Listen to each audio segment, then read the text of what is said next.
পর্দা নেমেছে Bangladesh premier league BPL এর দ্বাদশ আসরের, যেখানে ফাইনালে চট্টগ্রাম রয়্যালসকে হারিয়ে শিরোপা জিতেছে রাজশাহী ওয়ারিয়র্স।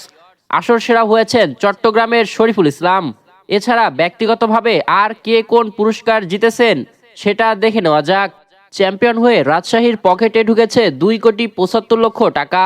অন্যদিকে রানার্স আপ হওয়া চট্টগ্রাম রয়্যালস পেয়েছে 1,75,00,000 টাকা।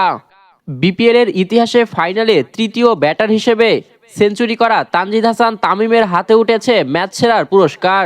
শাহরুখের সঙ্গে 5 লক্ষ টাকা পেয়েছেন তামিম। তাসকিনের রেকর্ড ভেঙে এক আসরে সর্বোচ্চ 26টি উইকেট শিকার করে রেকর্ড গড়েছেন শরীফুল ইসলাম। সর্বোচ্চ উইকেট নিয়ে তিনিও পেয়েছেন 5 লক্ষ টাকা। টুর্নামেন্টের সেরা খেলোয়াড়ও হয়েছেন তিনি। সব মিলিয়ে শরীফুল ইসলাম একাই পেয়েছেন 15 লক্ষ টাকা। এবারের আসরে 10টি ক্যাচ ধরেছেন রংপুর রাইডার্সের অধিনায়ক লিটন কুমার দাস। এছাড়া আসর জুড়ে দুর্দান্ত ফিল্ডিংও করেছেন তিনি। টুর্নামেন্টের সেরা ফিল্ডার নির্বাচিত হয়েছেন লিটন। তার পকেটে ঢুকেছে 3 লক্ষ টাকা।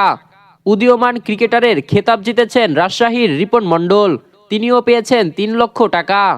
আপনার মতে এবারের বিপিএলে ব্যাটে বলের সেরা পারফর্মারকে জানাবেন ভিডিওর কমেন্টে।